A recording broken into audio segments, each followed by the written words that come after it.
Hello friends, welcome to my channel. So friends, आज हम discuss करेंगे गूगल एल्गोरिदम के बारे में। गूगल एल्गोरिदम एक्चुअल में क्या है? जब आप काम करते हो गूगल के अकॉर्डिंगली, जो भी उनकी रूल्स हैं, जो भी उनकी गाइडलाइंस हैं, अगर आप उसके अगेंस्ट में काम करते हो, यानी कि बिल्कुल अलग, तो कहीं ना कहीं आपको वहाँ पे पेनलाइज होना पड़ता है। अगर आप उनके रूल्स को फॉलो करते हो, गूगल के रूल्स को, गूगल के गाइडलाइंस को फॉलो करते हो, तो आपको उन चीज़ों से सेफ बच सकते हो और किसी भी तरीके से आप पेनलाइज नहीं होगे। ओके। बट समटाइम्स होता है ऐसा कि लोग कुछ गलत वर्क कर देते हैं साइट पे, और उनका रिजल्ट ये होता है कि रैंक जो है वो स्लैब कर जाती है।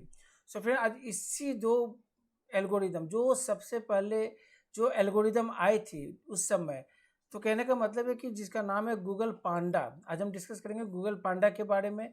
गूगल पांडा में जो अपडेट जिस टाइम आए थे, उस समय काफ़ी लोगों को नुकसान हुआ था सर्च इंजिन्स में, क्योंकि जो भी एग्जिस्टिंग रैंकिंग थी वो बिल्कुल स्लैप कर गए थे, कहीं नहीं दिखते थे, नॉट इन 100 में। डेफिनेटली अगर इस तरीके का कंडीशन बन जाए, जब आप टॉप पे हो और बिल्कुल ना दिखे और बिल्कुल रिजल्ट जीरो हो जाए, तो आप कहोगे कुछ ना कुछ ऐसे अपडेट आ गए हैं। राइट। तो फ्रेंड्स, मैं इस वीडियो को शुरू करने के पहले मैं चाहूँगा आप मेरे चैनल को सब्सक्राइब करें अगर आपको लगता है कि मेरी वीडियो इन्फॉर्मेटिव है, अच्छे हैं। उसके बाद मैं ये कहूँगा कि लेट्स स्टार्ट गूगल पांडा, कि एक्चुअल में ये गूगल पांडा है क्या और क्यों आए, ऐसा सिस्टम क्यों आया। फिर एक समय था जब इसे गूगल पे उतनी ज़्यादा ट्रैफिक नहीं थी। डेफिनेटली अगर ट्रैफिक नहीं है तो गूगल को क्या चाहिए था कि एक मार्केटिंग का, जो हम कहते हैं ना, एक सिगमेंट, कि लोगों का एक फेथ बने उससे सर्च इंजिन्स पे। तो उसने अपने अकॉर्डिंग उन चीज़ों को अपडेट की और लोग काफ़ी उसमें कॉन्विंस हुए, और लोगों ने अपने साइट की बनाकर अपने प्रमोशन स्टार्ट कर दी।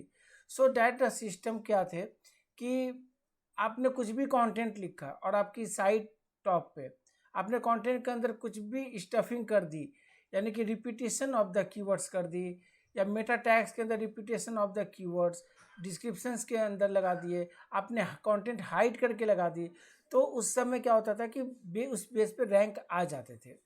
राइट। समय चेंज हुई और करीब 2011 में एक और नया अपडेट आई थी, वो थे गूगल पांडा। तो सबसे पहले मैं आपको गूगल पांडा के बारे में बिल्कुल देता हूँ, इसमें ये कि किस तरीके से इन्होंने मार्केट सेगमेंट को पूरी तरह से बदल दी, कितने चेंज कर दी। Google panda is a change to the Google search results ranking algorithm that was first released in this February 2011. The change aimed to lower the rank of the low quality sites and thin sites and return high quality sites near the top of the search results. कहने का मतलब जितने भी lower जिसके content में कोई value नहीं थी, जिन्होंने स्टफिंग कर रखे थे, lots of the keywords add कर रखे थे, वैसी साइटें उस समय पांडा के अकॉर्डिंगली वो सारे डाउन हुए, और जिसने अपने कंटेंट में अच्छा कंटेंट ऐड कर रखा था, और वो सब आगे टॉप पे ऑटोमेटिकली टॉप पे आए। अब इनके पीछे क्या डिटेल्स हैं वो मैं डिस्कस करना चाहूँ, क्या पर्पस थे। The primary objective of Google Panda was to penalize websites that had poor quality content copied from other websites, or were not providing significant value of user. ये बहुत इंपॉर्टेंट पॉइंट थे उस समय कि पुअर क्वालिटी कंटेंट थे, content लोग copy करके add कर देते थे, उसकी साइट में चलिए वहाँ से उठाया और उसने अपनी साइट में लगा ली। ऐसे साइटों को गूगल ने पेनलाइज करना स्टार्ट किया। Okay. Algorithm update cycle, Panda started as a filter rather than part of Google's ranking algorithm, but in January 2016, it was officially incorporated into the core algorithm. Panda updates happened periodically and impacted a significant percentage of search queries. यानी कि जब ये update आई तो Google ने every periodically 3 महीने 2 महीने में वो अपने एल्गोरिदम में चेंज करता रहा, काफ़ी कुछ अपडेट करता रहा, जिससे कि लो थीम साइट या डुप्लीकेट कंटेंट वेबसाइट वो डाउन होती चली गई, और जिसने अपने कंटेंट को एक वैल्यू दिया, जिसने अपने लिंक्स को, इंटरनल लिंक्स को एक मीडियम बनाया प्रमोशन का, उन लोगों की साइट टॉप पे आती चली गई। तो ये जो कंटिन्यू जो प्रोसेस थे, ये प्रोसेस 2011 से कंटिन्यू हो गए। पहले अपडेट साल भर में आते थे, उसके बाद वो 2 महीने 3 महीने में इस तरीके से अपडेट आने लगे। Content quality focus. The focus was on providing valuable and relevant content to the user. Sites with unique valuable content were likely to rank higher, while sites with duplicated or irrelevant content were penalized. So Google ने कहा कि आप अपने जो content जो मैंने down कर दिया आपकी रैंकिंग, डेफिनेटली उसमें वजह थी कि आपके पुअर क्वालिटी कंटेंट थे, कंटेंट अपडेट नहीं थे, इंफॉर्मेटिव नहीं थे, इंगेजिंग नहीं थे। सो आप अपने कंटेंट को उस अकॉर्डिंगली आप अपडेट करो और देन अकॉर्डिंगली आप रिकन्सिडरेशंस के लिए आप मेरे पास भेज सकते हो, और मैं देखूंगा कि उन साइटों में कोई इश्यूज हैं तो भी उसको मैं रैंक नहीं दूंगा, अदरवाइज कोई इशू नहीं है तो मैं उसे वो पोजीशन फिर से दूंगा जिस पोजीशंस पे आप थे, राइट। यूजर एक्सपीरियंस, तब उन्होंने कहा कि यूजर एक्सपीरियंस भी बहुत ज़्यादा उसमें डिमांड करती थी।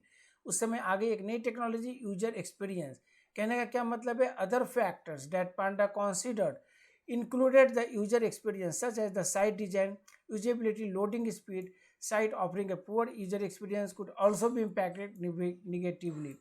कहने का मतलब आपके साइट की डिजाइन प्रोफेशनल होने चाहिए थे, वेबसाइट कम मतलब कि ज़्यादा लोड टाइम नहीं होने चाहिए थे कि आपकी साइट घूम रही है और ओपन नहीं हो रहे हैं, तो वैसे साइट भी उस कंडीशंस में आए जब गूगल ने कहा कि इन साइट पे भी आपको वर्क करना होगा, जिससे कि आपको एक रेस्पॉन्सिव, तब तक मोबाइल की टेक्नोलॉजी काफ़ी जोर आ गई थी और लोगों ने डेस्कटॉप छोड़ के अब उसके बाद मोबाइल पे आ गए। सो डेफिनेटली अगर गूगल में कुछ भी सर्च करना है तो वो मोबाइल पे सर्च करते थे। अगर साइट की स्पीड सही नहीं है, लोडिंग स्पीड सही नहीं है, डिजाइन से नहीं है, रिस्पॉन्सिव नहीं है, तो उन्हें भी गूगल ने पेनलाइज किया था that time. So every aspects कि आपके कंटेंट को फोकस करना है, आपके डिजाइन, आपकी जो लोडिंग स्पीड है, आपकी जो टेक्निकल जितने भी टर्म्स हैं एसईओ में, उन सबों को फिक्स करना उस समय इम्पॉर्टेंट थे, और तभी आप रैंक करा सकते थे एक पर्टिकुलर गूगल के सर्च इंजिन्स में, राइट। सो आप देख सकते हो कंटेंट फार्म पेनलाइज किस तरीके से हुए। Content farms which are sites that produce large amounts of the low quality SEO focused content were hit hard by Panda updates. For example, a site that had thousands of articles that were shallow or copied from the other site would likely see a significant drop in ranking. कहने का मतलब कि पहले के conditions में ये थे कि अगर आपने ये कंटेंट है तो आप 10 साइटों में भी सेम कंटेंट लगा दोगे तो रैंक आएगी। देखो, गूगल वाज नॉट रॉन्ग, या यूजर जिस समय वो लोग प्रमोट कर रहे थे वो भी गलत नहीं थे, क्योंकि वो गूगल के टर्म कंडीशंस में थे कि आप अपने कंटेंट में डुप्लीकेसी डाल दो तो हम आपको रैंक दे देंगे। वो तो क्या हुआ कि जब लोगों ने ब्लाइंडली वर्क स्टार्ट की, इस तरीके से 10-10 साइटें बनाना शुरू कर दी, same content using same design, तब गूगल ने उस तरह की कंडीशंस निकाले। तब तो नए यूजर्स को तो रैंक मिलते नहीं थे उस समय। सो जितने भी एग्जिस्टिंग वेबसाइट होती थी वो लोग रैंक पे रहते थे, बिकॉज कि उनकी थोड़ी सी लो क्वालिटी बैक लिंक्स, 10 साइटों से लिंक से उसके बाद कंटेंट की पूरी कॉपी, वो सारे टर्म्स उसमें आते थे, राइट। तो उन लोगों को उन्होंने पेनलाइज किया। E commerce site benefit, an e-commerce site that provided detailed original description for each product, high quality image, user reviews and good user experience might see an improvement in the rankings after the Panda update. और तब उसी समय से Google के e commerce platform ने भी काफ़ी ज़्यादा लोगों ने इन्वेस्ट करना शुरू किया, क्योंकि तब उस समय आगे थे कि आप अपने प्रोडक्ट को भी सेल कर सकते हो। उसी टाइम फ्लिपकार्ट की भी आई थी, अमेजोन पहले से थे मार्केट में, स्नैपडील आई थी, and lots of the shopping cart उस समय जो प्रोडक्ट सेल करते थे, बड़े बड़े साइट्स आए थे उस समय। सो उन्होंने अपने कंटेंट को, डिस्क्रिप्शंस को, अपनी इमेजेस को हाई क्वालिटी इमेजेस यूज़ किए, यूजर रिव्यू डाला कि लोगों का क्या एक्सपीरियंस है इस प्रोडक्ट के अराउंड। तो उन लोगों ने उन चीज़ों से काफ़ी ज़्यादा अच्छा बिजनेस करना स्टार्ट किया। A site recovery from penalty, sites that were initially penalized by Panda had the opportunity to recover by improving their content and user experience. For example, a blog that initially had thin content could invest in creating more in-depth, unique article and potentially see a recovery in the search rank. जैसे मैंने ऊपर भी बताया था आपको कि recovering का क्या प्रोसेस था। जब चीज़ें कुछ गलत होती है तो उसे आप सही भी करोगे, तो वो सही के लिए ही बताया कि आपको उनके कंटेंट को यूनिक बनाने हैं, आपको अपनी आर्टिकल को सही लिखना है, आपको इस कंटेंट के अलावा अगर आप यूनिक कंटेंट बनाते हो, कहीं कॉपी पेस्ट नहीं होनी चाहिए। सो ये सब चीज़ें उस समय आई और लोगों ने इन पे ध्यान देना शुरू किया। Impact on affiliate sites. Some affiliate marketing sites that relied heavily on duplicated content from the merchant site saw a drop in ranking. In contrast, affiliate sites that added value through unique content, insights and reviews were less likely to be affected.